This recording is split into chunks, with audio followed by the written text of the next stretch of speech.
Bueno, buenos días a todos y muchas gracias por su invitación a dirigirme a ustedes.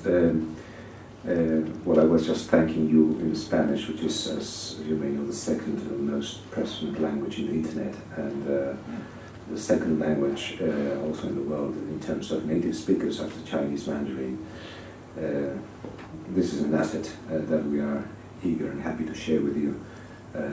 It's not only a language of culture, which it is, but it's also a language of technology. And that's why I am here today. First of all, I have to thank the organizers of this event for inviting me.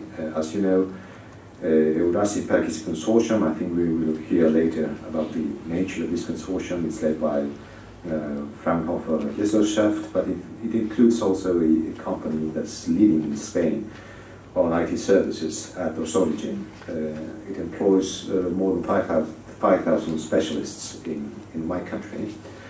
And they have, for example, had a very interesting input in the World Mobile Congress that has just finished in Barcelona yesterday, a couple of hours ago, in fact, given the time difference.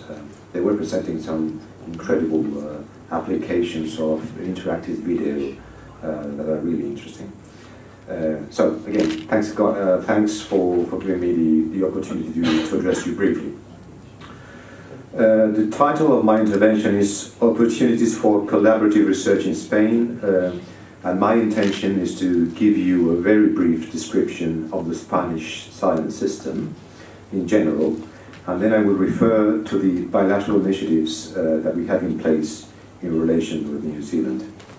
Now, it goes without saying that whatever information you will get about the Framework Programme 7 of the European Union includes, of course, Spain, as we are one of the most enthusiastic participants in FP7 and also one of the most important funding agents of the scheme. Now, first of all, a few words about the Spanish science system. Nationally, Spain devotes 1.35% of our GNP to science. It is not huge. In fact, it's a percentage that's very similar to the one for New Zealand.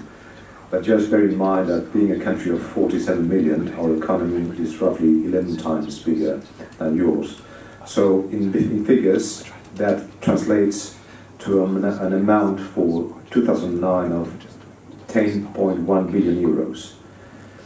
What I think is more significant and relevant is that this amount is almost 10 times what it was back in 1996. So there has been a huge effort that we are, I think, legitimately proud of, and that my government is committed to maintain, despite the not so favorable economic environment as a consequence of the crisis. Now, in terms of manpower, our science system employs more than 130,000 researchers, which gives us a ratio of 9.4 per thousand. And the net result of these financial and human resources puts us in the 9th place in the world in the CIMAGO Journal on Country Rank and Science Citation Index. The strongest areas in our science are medicine, agricultural and biological sciences, biodiversity, chemistry, physics and astronomy, and also IT, of course. Around half of the documents produced by Spanish scientists are the result of international collaborations. Institutionally, we have a Ministry for Science and Innovation with the role of coordinating and overseeing the whole sector, and a number of research-performing agencies operate under its patronage, the most important of them being FSIC, the initials in Spanish for Superior Council for Scientific Research. It is interesting to note that both the Minister for Science and Innovation, Ms. Cristina Garmendia, and the President of FSIC, Rafael Rodrigo, have recently been to New Zealand. Minister Garmendia accompanied Their Majesties the King and Queen of Spain during their state visit in June 2009. And Professor Rodrigo, whom some of you met, I remember Prue, you met him, was here heading a delegation of the Council they paid a thorough visit to New Zealand in September, October last year. So that's on an outline how our science system looks, what we are doing bilaterally with you, with New Zealand. A number of collaborations have emerged more or less spontaneously, growing from basically personal contacts between scientists of both countries. And let me refer briefly to a couple of interesting cases. One is astronomy. A certain relationship evolved between the University of Canterbury, precisely the co-organizer of this event, and the Instituto de Astrofísica de Andalucía, thanks, among others, to the activities in Spain of Professor John Herschel. The most substantial result of these contacts was the opening of a robotic telescope called Bootes 3, which is a part of a global network designed to detect gamma-ray bursts. I had the privilege of officially opening this telescope in Blenheim in February of 2009. And it is a modest but really charming facility built in the middle of a vineyard. Another interesting collaboration has allowed the survival of kakapo, and not many people are aware of this. A Spanish veterinary scientist, Dr. Juan Blanco, who specializes in artificial insemination of birds, has been coming on a regular basis to New Zealand during the mating season of this extraordinary parrot. And his work has been instrumental in bringing the numbers of kakapo from almost critical 52 to more than 150 in the last years. But apart from these individual efforts, and there are also Spanish scientists in all the Crown Research Institutes, particularly here in Wellington, GNS, in Industrial Research, in NIWA. Spain and New Zealand have started to cooperate also institutionally.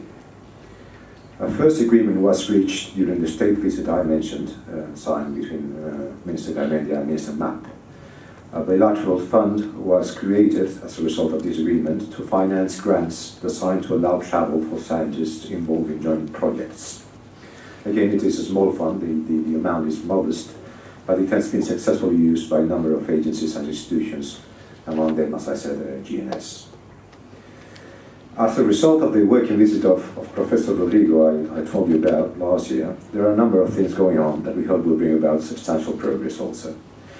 The first interesting element is the visit to the port of Auckland by the Spanish oceanographic and polar vessel Hesperides. The Hesperides is now circumnavigating the globe in a very ambitious scientific expedition called Malaspina 2010.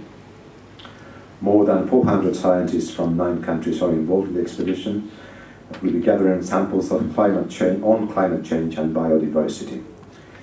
The original voyage that this expedition replicates was commanded by Alejandro Malaspina, and it took place in the late 18th century. Among many other places, the ships of Malaspina visited the South Island of New Zealand, where in February, almost to the date today, of 1793, they cartographed the Doubtful Sound, and you will see in the Doubtful Sound some geographical names that are Spanish, and that's the origin and the explanation.